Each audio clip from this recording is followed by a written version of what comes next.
Hey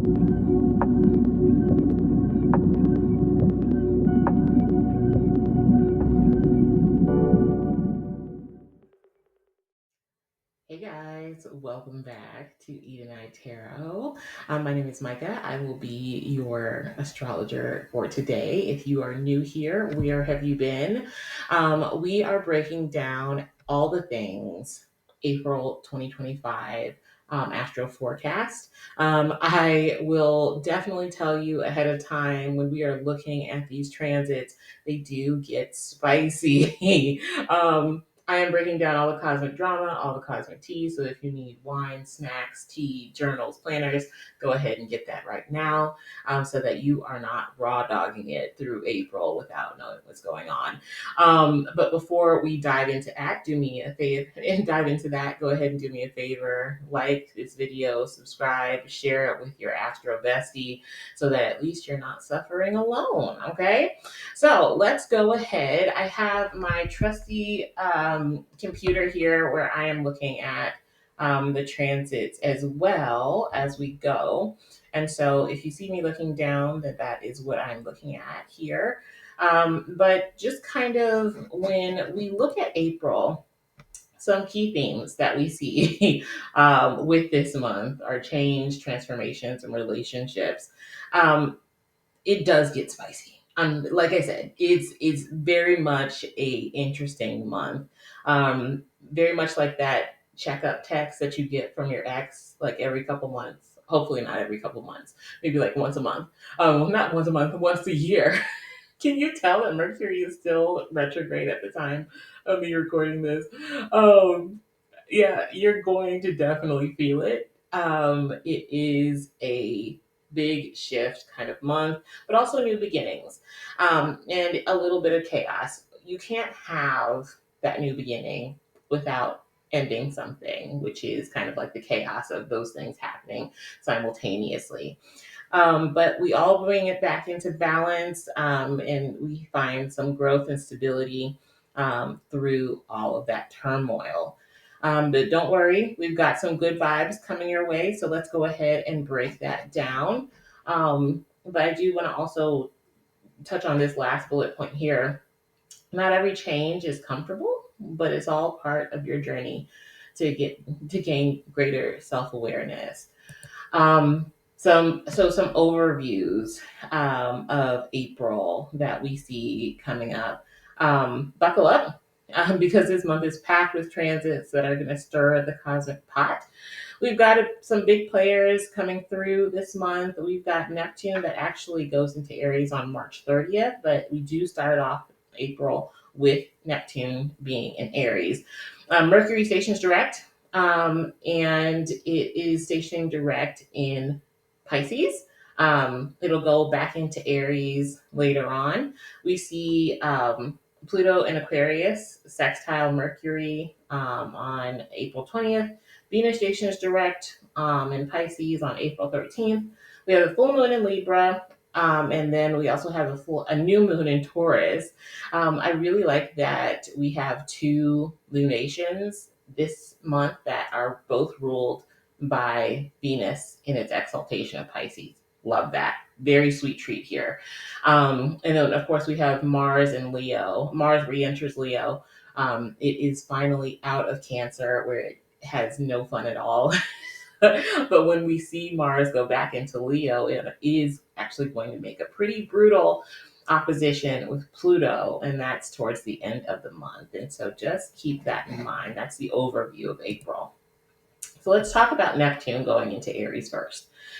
I made this the path of self discovery. And when we look at Neptune going into Aries, I've talked about this before, but with Neptune going into Aries, there is this opportunity, one, to kind of lose yourself, but also find yourself all over again. And that's what I think we're experiencing a lot through the next, I think, like 18 years. Neptune will be in Aries. But definitely, at least for the next decade. Neptune will not stay in Aries this year. It will go back into Pisces briefly before it re enters Aries in 2026. But just be mindful of that. Neptune has been chilling in Pisces for a minute, and now that it's moving into Aries, it's a time for a radical shift, and to really see how you imagine your future and the path that you're trying to move into. So there is no more like sitting around and manifesting it on your couch, which I feel like is a very Neptune and Pisces thing to do. But Neptune and Aries, it dares to dream and it dares to get out there. Will you be feeling a little bit sluggish? Sure. Neptune is dreaminess, Aries is full of energy. And so you've got a bit of a tug of war going on. But there is this aggressive belief that things can happen, which can be where a lot of action happens and a lot of manifestation happens because of that action. So I think it's just a matter of finding the right balance of all of that, knowing when it's time to do something and when it's time to act versus when it's time to just kind of sit back and watch and observe. Um, don't let Neptune fog your mind and make you think you're invincible, please.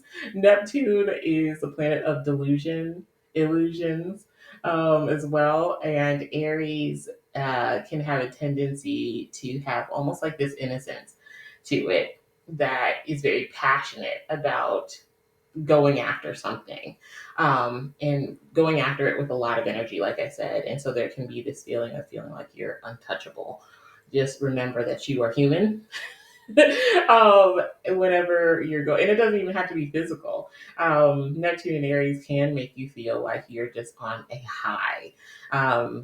But let's also just kind of continue to take a clear-headed approach when you're pursuing new things and those new artistic and creative dreams. Um, Next, we have Mercury stationing direct in Pisces. And so we're clearing up the fog here when when Mercury goes into when Mercury stations direct in Pisces. Um, it's really giving us more of a feeling of mental fog. So we won't really feel like any of the fog has cleared up until Mercury re enters Aries. And even then, Mercury will meet back up with Neptune at that time. And so there will be this like small amount of like a small window where we feel like things are very clear. And then we're asking ourselves, why did I say that? Did I just tweet that? Like, also beware of keyboard warriors, especially when Neptune and Mercury get together in Aries. We can definitely be, asking ourselves, why did I say that? Did I just tweet that? Am I overthinking things? That can be, I think, another thing that we can think of as well, because Aries can be very impulsive when it goes about doing things. And then Mercury and Pisces can't really make up its mind. So there can be this like intense back and forth that's happening mentally when we see Mercury go between the sign of Pisces and the sign of Aries. But Mercury will station direct on April 7th. Clarity does begin to return, especially the closer that we get to Mercury entering back into Aries. And that, of course, will happen on April 16th. So some key themes that we want to keep in mind are going to be reflection, communication, and creative clarity. And my advice for this transit is to just look back on lessons that were learned during Mercury retrograde, and don't rush clarity. Um, work through the process. Don't let people rush you. Take your time. Next, we have Venus stations direct in Pisces on April 13th. Venus, she's been giving us the blues lately. She's been retrograde for a while, making things messy in love and money. But on April 13th, she stations direct in Pisces. Cue the romantic music, cue the roses. It's time for healing in our relationships and finances. But let me remind you, don't get swept up in the idealistic fog. Venus loves being in Pisces. Venus and Pisces can bring so many good, just sensual and beyond your wildest dreams kinds of results when it comes to love and money. But I also want to remind you that we've got a lot of kind of uh, Neptunian energy going on anyway, especially when we start to see Venus conjunct Neptune in Aries going into May. Be very beware of love bombing, um, especially because I think when a lot of people think about love bombing, they think about their romantic partners doing it.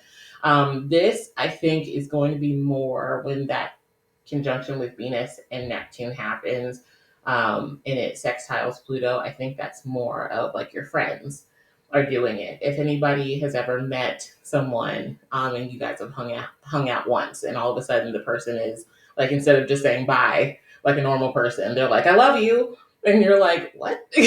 That is friend love bombing, and I don't think it's talked about enough.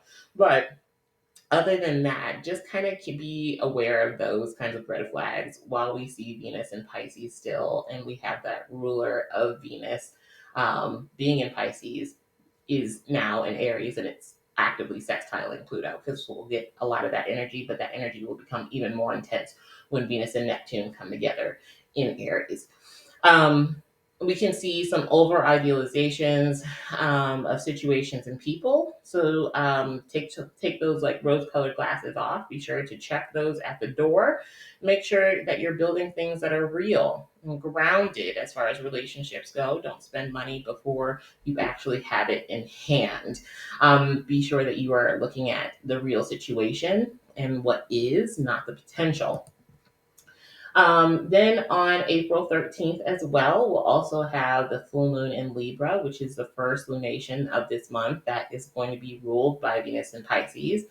The full moon in Libra is going to be all about balance, especially in relationships. And some things are kind of might still be a bit out of whack. We're still in that Venus retrograde post shadow.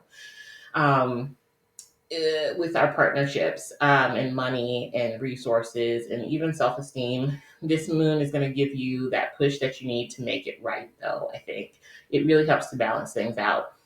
This moon's energy also brings up self-worth and can highlight any imbalances in your life. So take a moment to really reevaluate and evaluate your relationships, whether romantic or platonic or professional. If someone's been draining you, the full moon is giving you the opportunity to let them go. Do not fight it. Um, Libra can, I think, often be looked at as such a soft sign, and it can, I think, almost be looked at as like a pushover. But that's definitely not what Libra is. I think one of my favorite sayings about Libra is that Libra rules with an iron fist with a velvet glove on. They have a softer touch, a bit more strategic. They work, Libra is where Saturn loves to be.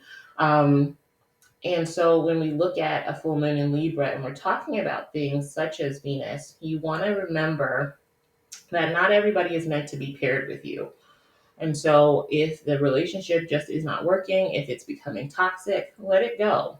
Like I said in my advice here on this slide, let go of toxic connections and create healthy partnerships moving forward. Do not let anybody guilt trip you into staying in something that's unhealthy. Then, like I promised, we have Mercury enters Aries April 10th, or sorry, no, April 16th. I don't know why I said the 10th. Mercury in Aries is here to help you speak up and say what's been on your mind. Um, but like I said, I think before when we were talking about Mercury going direct in Pisces, beware of impulsivity. I can't stress that enough. You might feel like you're ready to charge in and tell everyone how you feel, but make sure you're not just speaking out of frustration or just speaking too soon or being too idealistic about a situation. And remember that not everything that you say at this time, especially since we're still in a Mercury um, retrograde post shadow, not everything you say is fact. There's still a lot of room for things to be walked back. And that also goes for believing things that you hear as well. So just be careful about getting quick communication, quick thinking. Make sure that there's an actual structure or proof behind it. Sometimes it's better to hold your tongue and wait for a better moment. So just reevaluate. Think before you speak, as well as reevaluate even after you've done that. And so we can see some themes of mental sharpness, quick decisions, and potential arguments. So proceed with caution and think before you speak, like I said. Then we have Mars entering into Leo on April 18th. Mars in Leo. Okay, so here's where it does start to get spicy, guys. I'm not even gonna lie to you. So on one hand, Mars is out of Cancer. We love that for Mars. Mars is not like being in Cancer. He has not been living his best life. And honey, we're all about that bold, dramatic energy. I think when it is in an appropriate setting. But Mars, being in Leo, really wants to go for it. It's very ambitious. It is very much focused on its goals, and I love that. Whether it's a creative project or just kind of showing up as your best self and being a bit more confident in your actions and really standing on business, love that. But don't get carried away. That is the thing. Don't get carried away. This energy can also lead to some power struggles, especially towards the end of the month, if you're not careful. So use it to fuel your passions, but remember, stay humble and don't let your ego run the show. You can take charge, but beware of becoming too arrogant or domineering.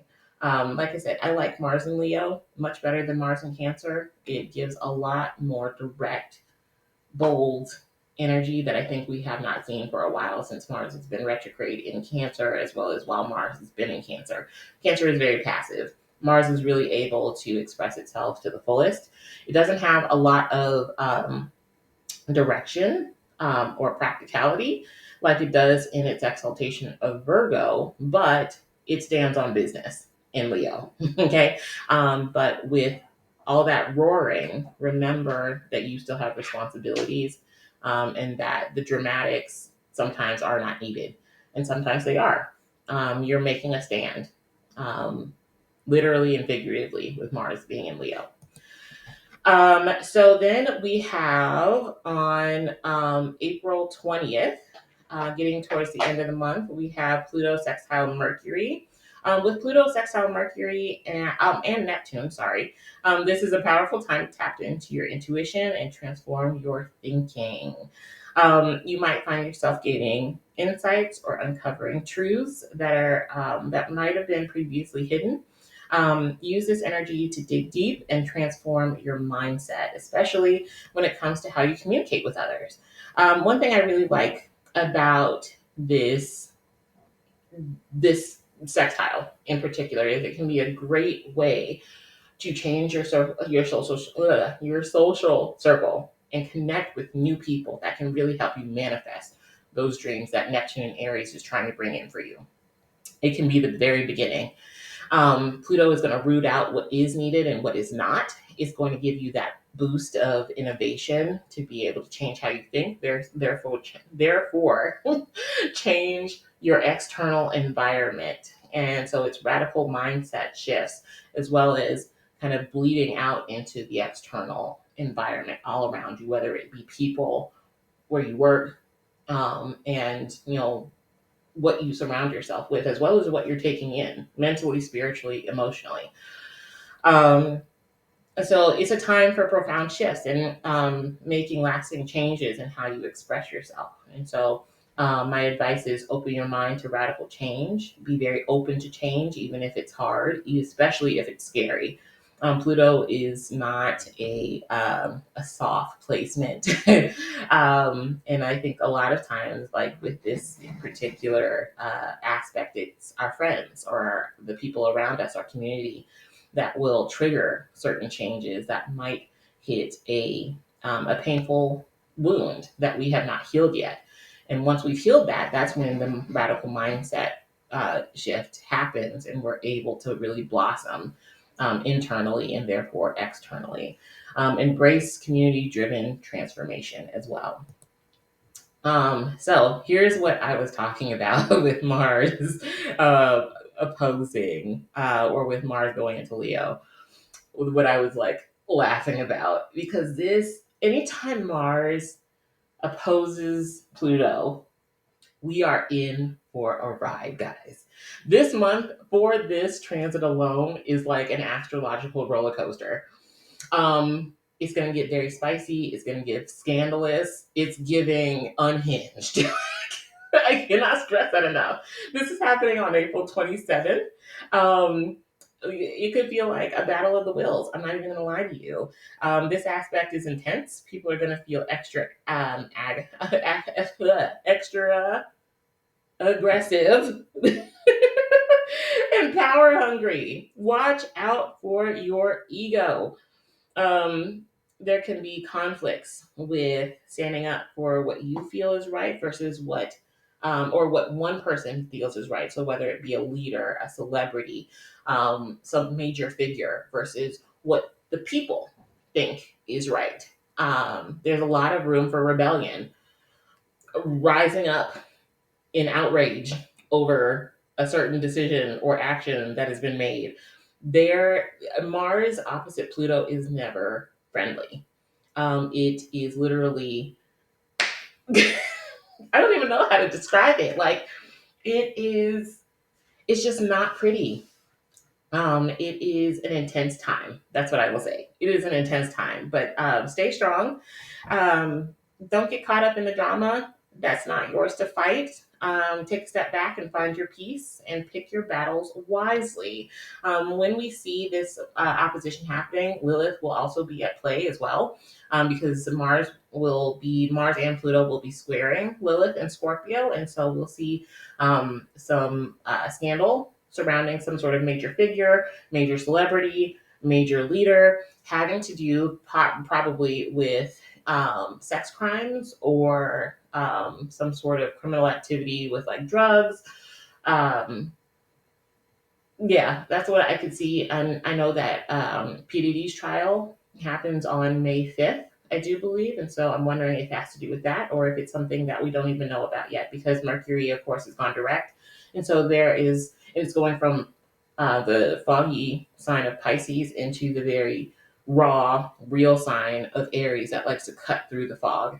And so we could be finding out a lot of information that we were not privy to before, especially when it does have to do with pharmaceutical things, what we are being sold on a mass production level, because remember that Uranus is still in Taurus. We can find out that we're not able to bankroll certain things anymore, whether it be personally or on a collective level too. And so just keep that in mind. We have the new moon in Taurus.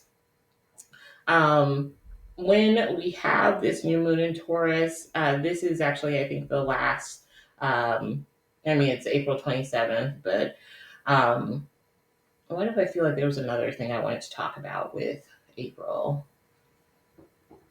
No, we already talked about that. Okay, never mind. The new moon in Taurus is happening on April 27th. And the new moon in Taurus is like a fresh start with a healthy dose of stability, which I love it. I love it. So while we are in the midst of the drama, and this is what I was saying, the drama that's not yours, don't get involved.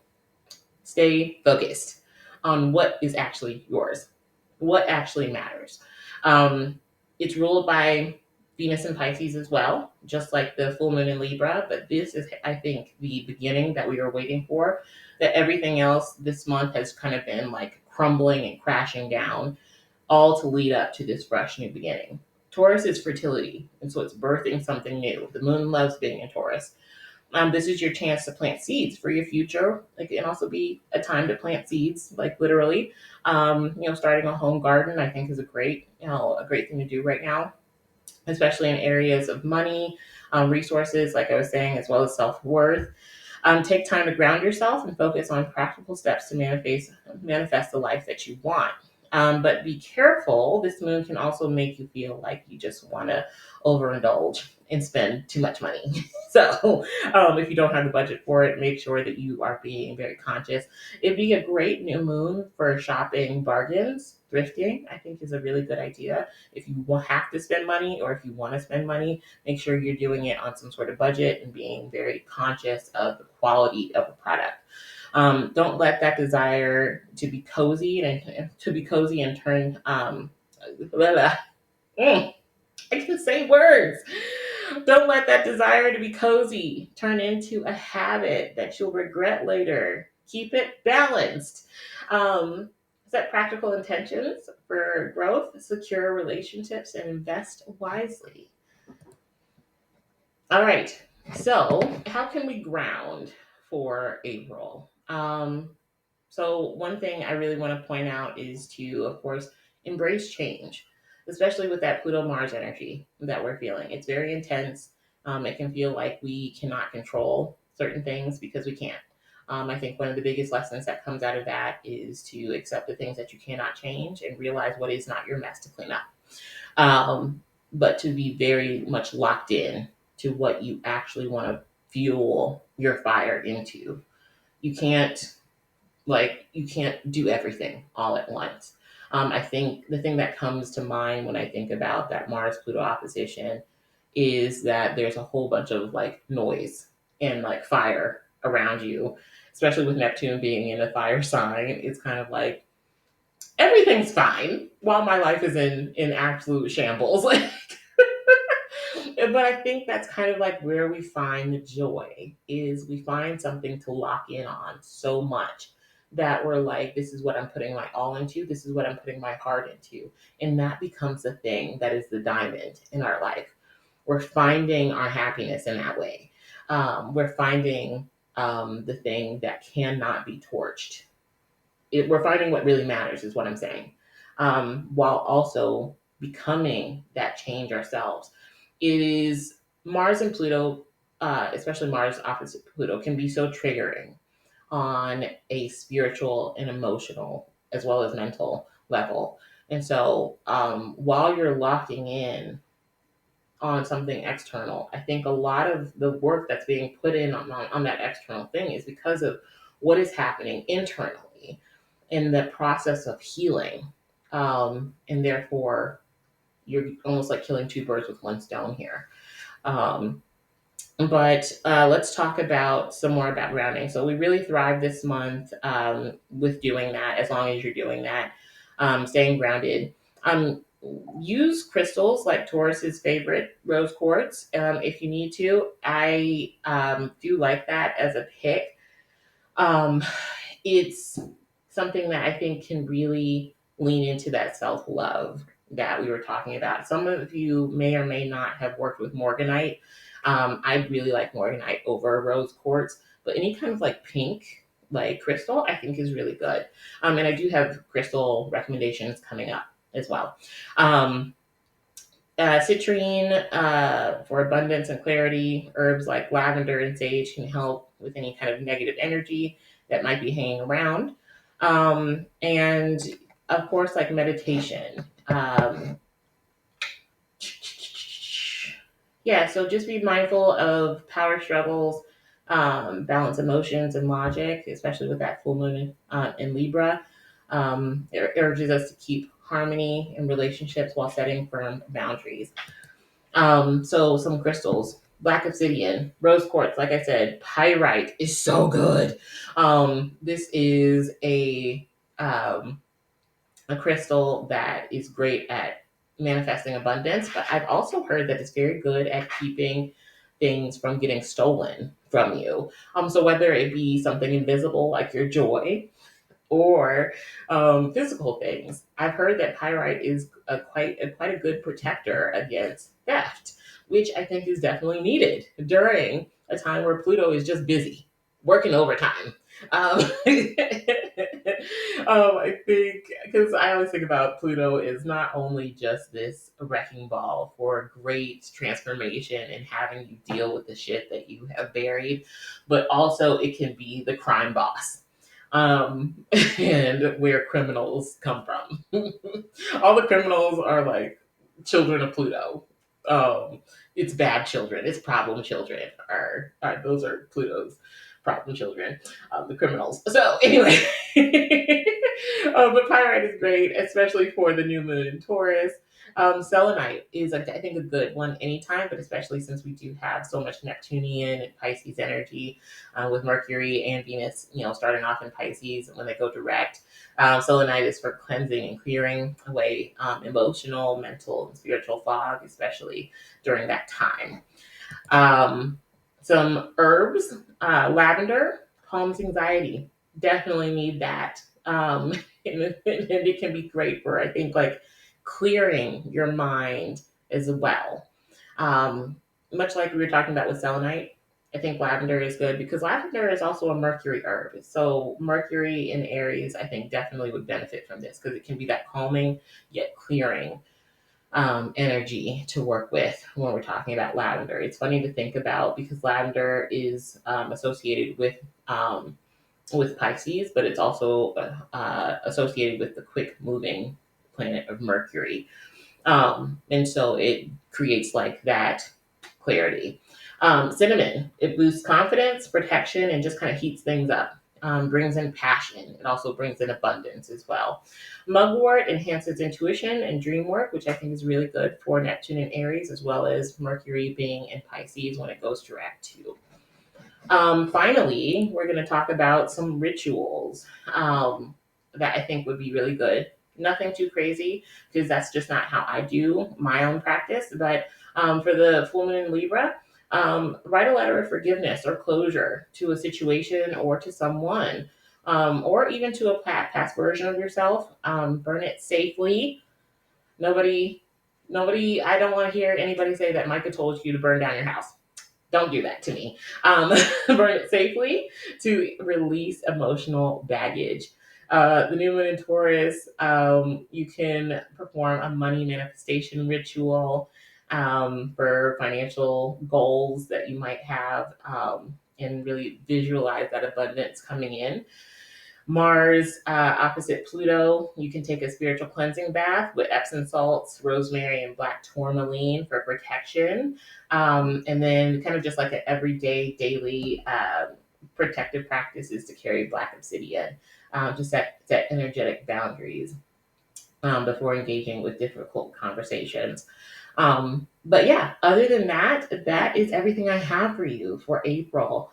Let me know if you have any questions down in the comments. I would be happy to elaborate on anything. But other than that, I'll talk to you guys in the next one. Happy April, and I'll see you in the next one. Bye.